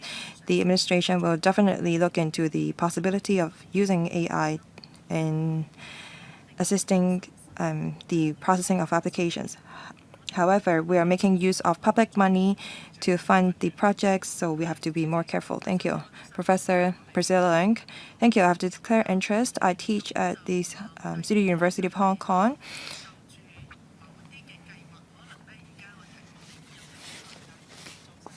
We are interested in some of the programs, but I've not filed any application.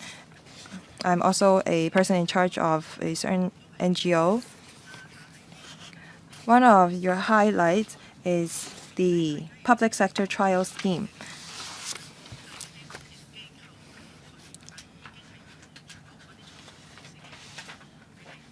You said that you may fund the use of IT created by startups among public organizations.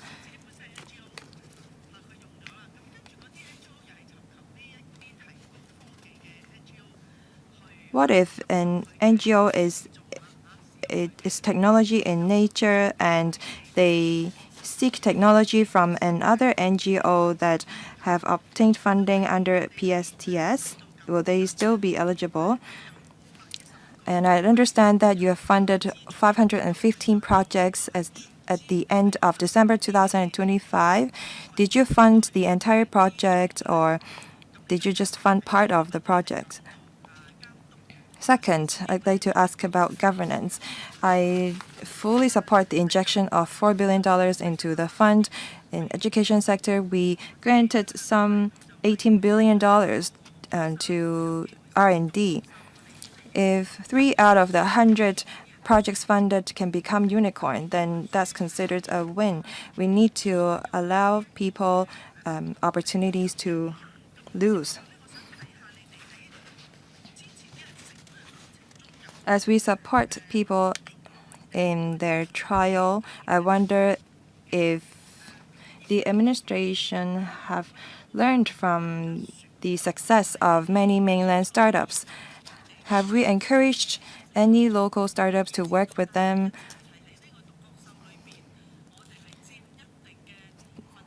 So that we can nurture some local unicorns. These are my 2 questions. Thank you. Secretary. Well, I will ask Mr. Lee to answer the first question. The goal of the public sector trial scheme is to support R&D projects that are more mature and that can be trialed in actual use cases. The projects are funded in full. So for the projects funded under the PSTS, they are paid for by the government, including the creation of prototype, the cost in trialing the samples. Our goal is to make the solutions more comprehensive so that it can be used in real life.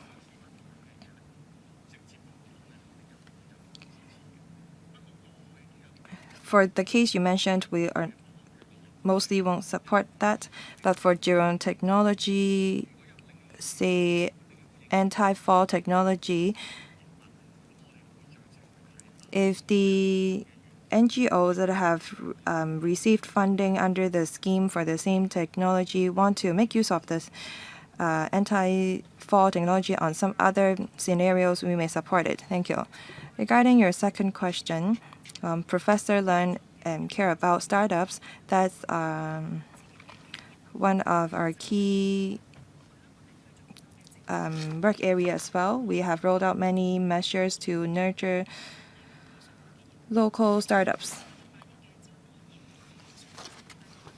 We have $100 million funding, that is a Raise Plus. We are vetting the 3rd batch of applications. We have ITVF, Hong Kong, Phase 2.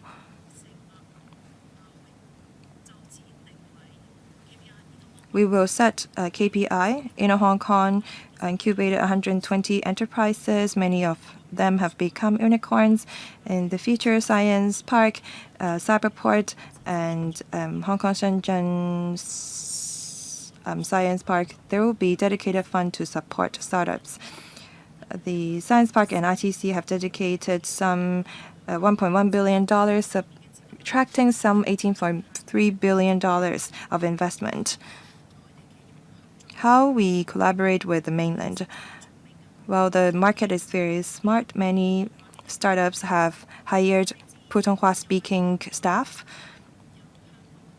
Local startups are collaborating with unicorns organically.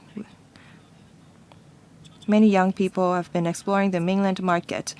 We are optimistic about local startups. We have 5,200 local startups this year. I believe that there will be more next year. We'll continue to nurture local startups. Thank you. The meeting was supposed to end at 4:30 p.m., but there are 4 members waiting to speak. So I believe that we need to extend the meeting by 15 minutes. Mr. Dennis Leung. Thank you, Chairman.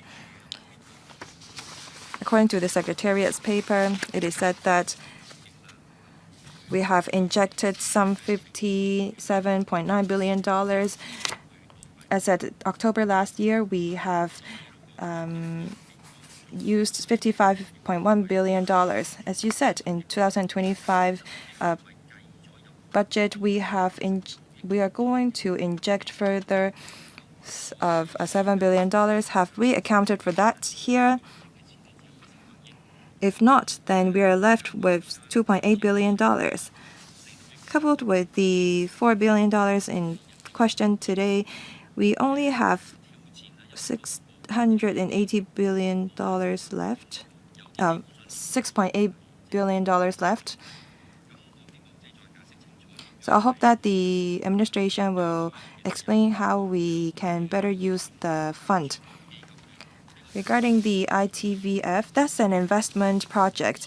That is, we use the return of on the investment to promote INT in Hong Kong.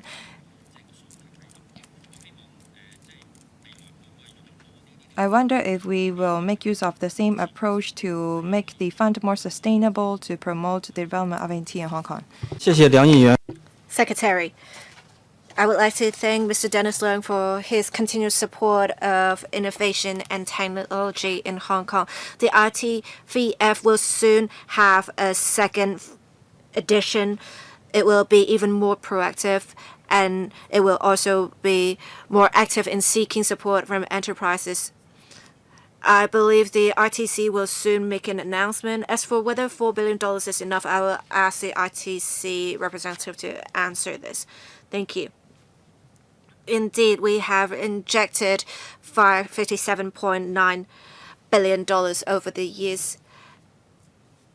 It has included the part reserved in the budget last year. So Mr. Dennis Leung's question is 57.9 minus $55.1 billion. We only have $2 billion left. It's actually not the case because part of the money that is not used will be invested in the exchange fund, and we have received income in the past years. So we still have quite a good balance.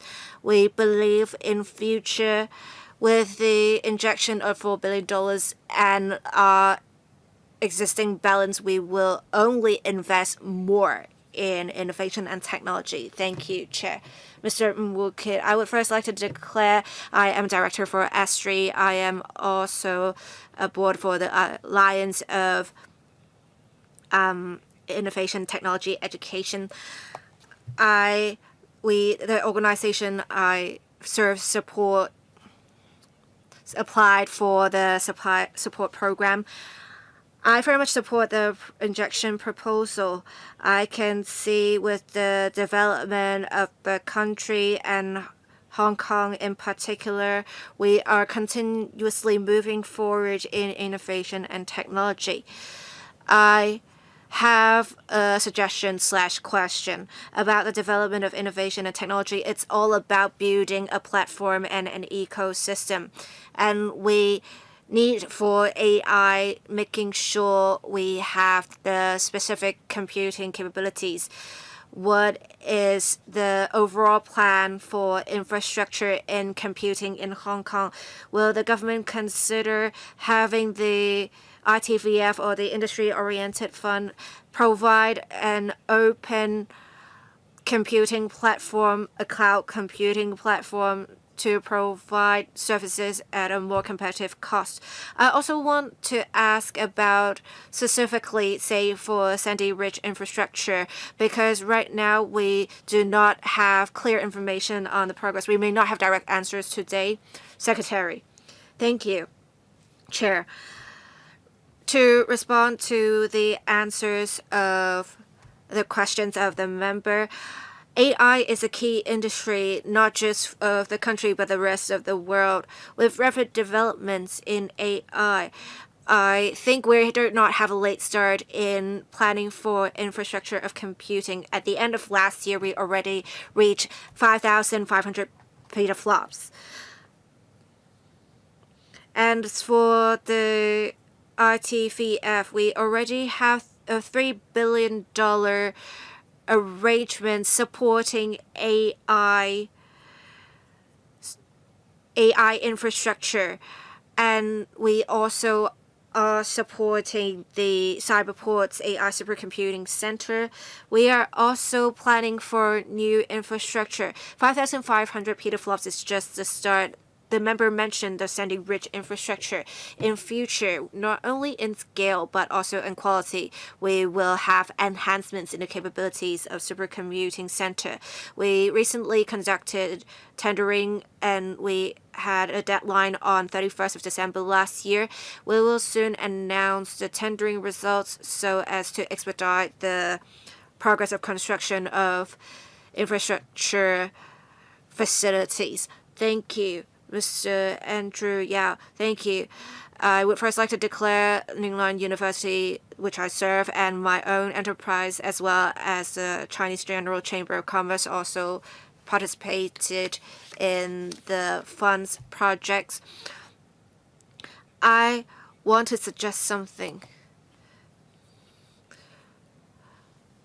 We talk about for specific projects, it is a more microscopic objective. We need to go macro. We need to look at industries. So for the ITIB, I think we can rename the bureau so that with industry, in Chinese, it should more about industries as in different industries rather than industrial application. And we also want to be industry-oriented in new industrialization.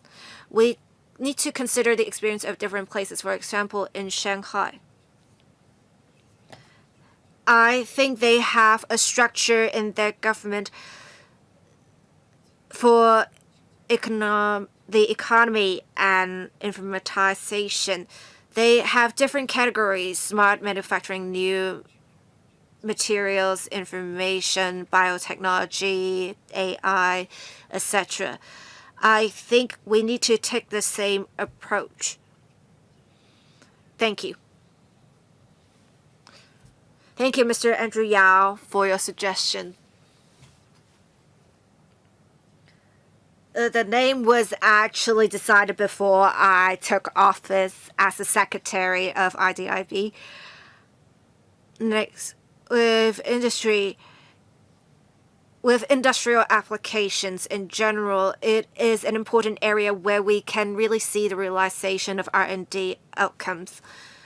And the ITIB for comparable authorities in provinces or municipalities, it would be like the different science and technology authorities or the cyberspace administration, actually, as well as we also have units that are getting in touch with Ministry of Science and Technology. So it really works similarly to the greater authorities. We, of course, want to be more characteristic. I think as for the naming, I will leave it to the higher-ups to consider. We note your suggestion, but what you suggested in direction is actually what we are moving towards already. Thank you. Mr. Ellen Chen, I very much support the funding injection proposal. I think $4 billion is a prudent estimate. We should have over $10 billion invested. I would say, if in terms of R&D expenditure accounting for GDP ratio, Israel is the highest, 6.2%. In South Korea, it's 5%. And the U.S. is 3.6%. Germany, 3.13%. Japan, 3.2 to 3.3%. And in the country, it's 2.69%, but we do have a greater base in the country. I believe the figures in state-owned enterprises are not included either. Right now, we only have a 1.13 ratio. We are comparable to Malaysia. We have a lower figure than Thailand. So how can we really tie in with the country in the National 15 5-year plan in developing innovation and technology?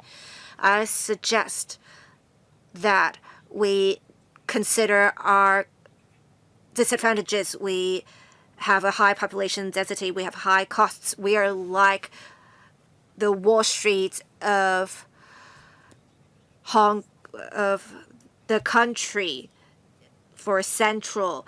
We really want to become the Silicon Valley of China with the development of the Northern Metropolis.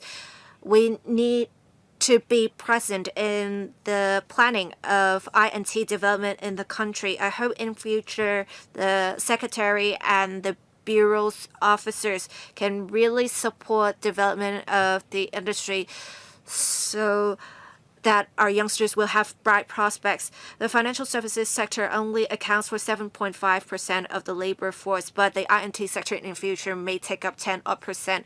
Please give some hope for the youngsters of Hong Kong. Would you consider increasing injection into the ITF? Thank you. Thank you, Mr. Ellen Chen. We actually heard over the past years, like the member said, asking us to seek more in funding. We are very touched, and I appreciate the members' appreciation. We, on the other hand, have to be pragmatic. We do see a continuous increase in expenditure. In 2024, it's 35.8. It is an increase from 2023 by 8.4% of $33 billion. Now, with a ratio of 1.13%, the R&D expenditure to GDP ratio, it is an increase of 1.1 from before. It is regrettable because we do have a not so good fiscal position. So we need to be prudent with the use of taxpayers' money as well. I think with continuous growth of expenditure in future, at one point it will reach an ideal level. Now, with the local R&D expenditure, the government's expenditure in this regard is 60%. And in Shenzhen, 90% of the investment comes from enterprises. It's very different from Hong Kong's situation, which is why in future we are looking to strive for more investment from the private sector. But then there are many considerations. They would look at whether they can profit from such investments. They would look at whether we have a comprehensive ecosystem. It would take some time, but I think in future we will have a more favorable business environment, a more vibrant INT ecosystem, and enterprises will invest more in the INT sector. And at one point, our R&D expenditure should reach an ideal level. Mr. Chen, please rest assured. All right, we have a few minutes left. I would like to say something. I support the proposal. I heard what the secretary said. In fact, for a company in the mainland, the R&D expenditure alone is $800 billion. It is 20-fold the expenditure of Hong Kong as a whole. And I appreciate the secretary doing much work in the past few years to boost innovation technology in Hong Kong. Again, I support the proposal. I believe the panel in the whole supports the proposal. I hope that we can expedite processing of applications to boost INT sector. I will stop here. I will ask for members' view as the administration will submit the funding proposal for consideration. Do members support this? All right. Thank you. Thank you, officials, for attending this meeting. Agenda item number 6, the last agenda item, any other business. There is no other business. Meeting adjourned. Thank you.